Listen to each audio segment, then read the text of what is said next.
Hello, hello, hello! On this episode, we'll be taking you to Wat Phra Kaew and the Grand Palace, and a late lunch by the river, all within the walking distance. We were here to pay respect and wish for better fortune.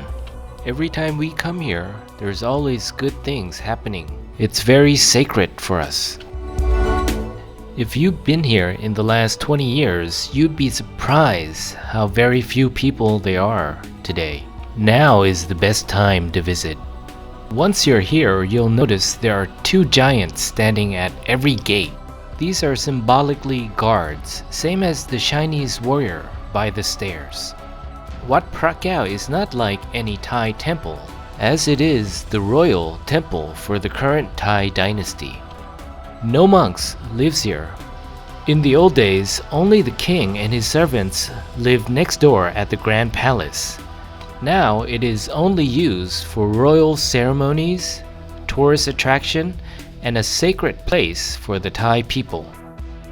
If you like this video, please subscribe. We have more videos like this coming out regularly. Phra Sri Ratana Jedi, the Golden Jedi.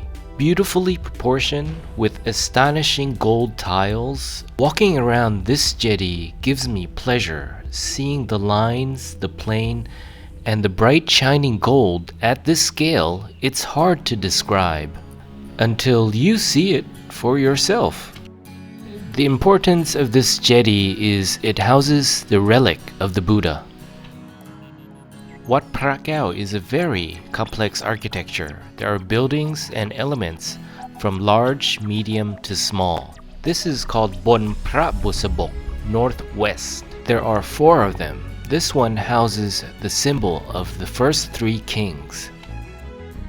This is the miniature Angkor Wat. I know what you're thinking.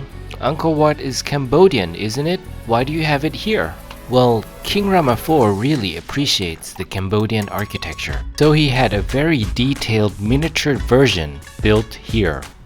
This is the other Bon Busabok, the northeast one. On the right, you'll see one of the most beautiful buildings here called Prasat Patep Bidon.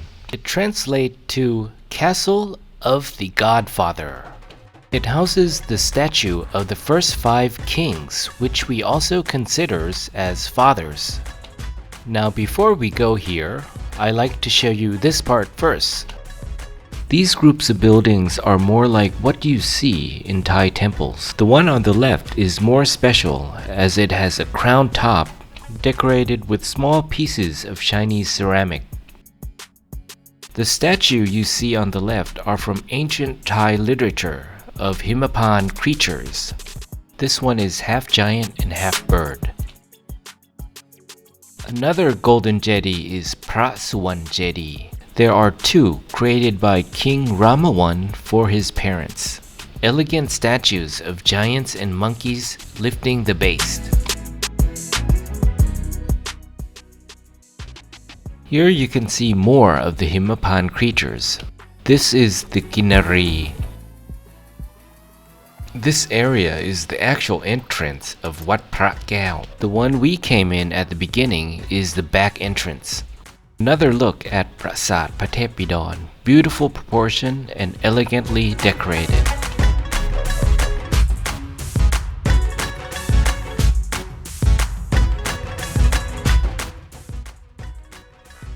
We're about to approach one of the most important buildings here, the Phra Ubosot. Not as beautiful as the Prasat Patep Bidon, but it houses one of the most important artifacts, Phra Kaew Marakot, or the Emerald Buddha. But before we go there, let's have a look at this other building that is also very important. Phra Mondop houses Phra Tai Pidok, or the Buddhist scripture. These 3 buildings are the signature landmark of Wat Phra Kaew for its unique design and elegant decoration. Now let's have a look at the Ubosot. Every Thai temple has an Ubosot. It usually houses the most important Buddhist statue of that temple.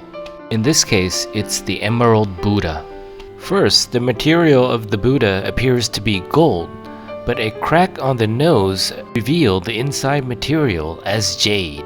We were not allowed to film inside, but we managed to get a photo from the outside.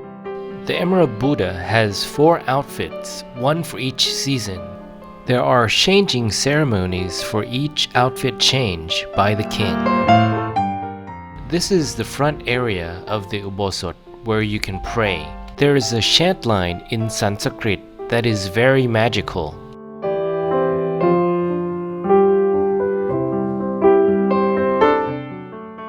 Next, we take you to see the mural paintings around the walls of Wat Phra Kaew. The paintings display stories of Ramayana, the Sanskrit epic of Indian gods.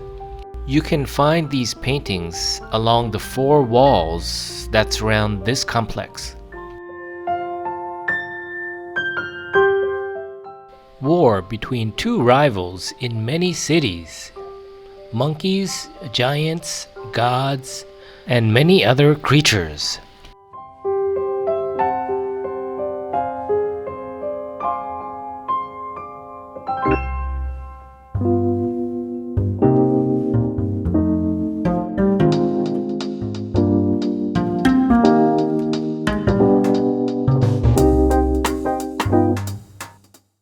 This is the bell tower, very elegant and uniquely designed, decorated with Chinese porcelain.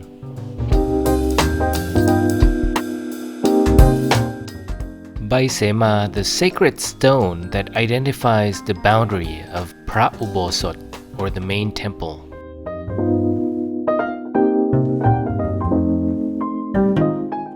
We'll be approaching the Grand Palace on the left between the 2 giants. Even coming here for the 100th time, I always appreciate and get inspired by the architecture. This is a large complex called Phra Maha Montian. It's used for royal ceremonies. Well, actually, pretty much of the Grand Palace is used for royal ceremonies. Well, you see, we have 10 generations of kings, and each king will build something of his own with his own character. And with the time difference of each king, you see many different architectural styles, and this is what makes this place unique.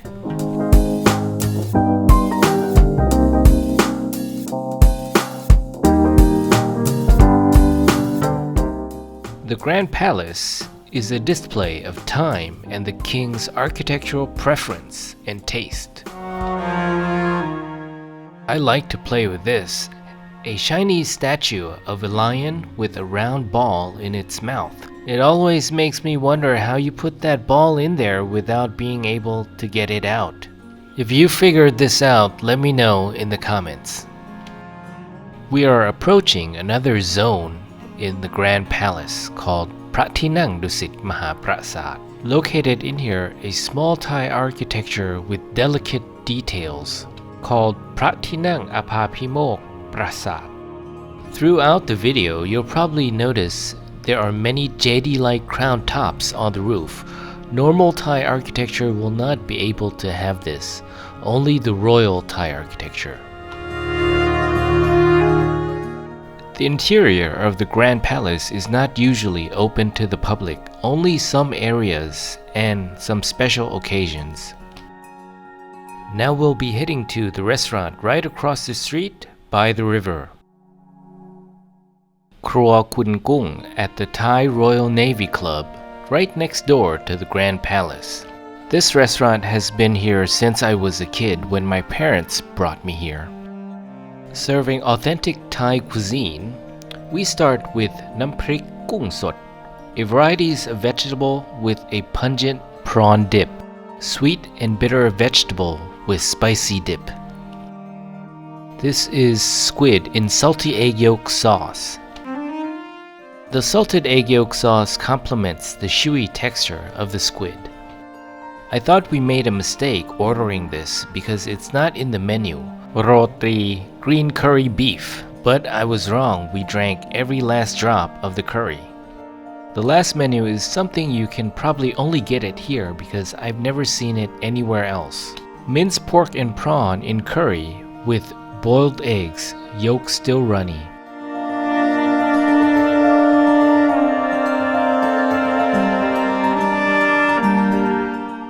Thank you for watching. I hope you enjoy this video, and don't forget to like, share, and subscribe.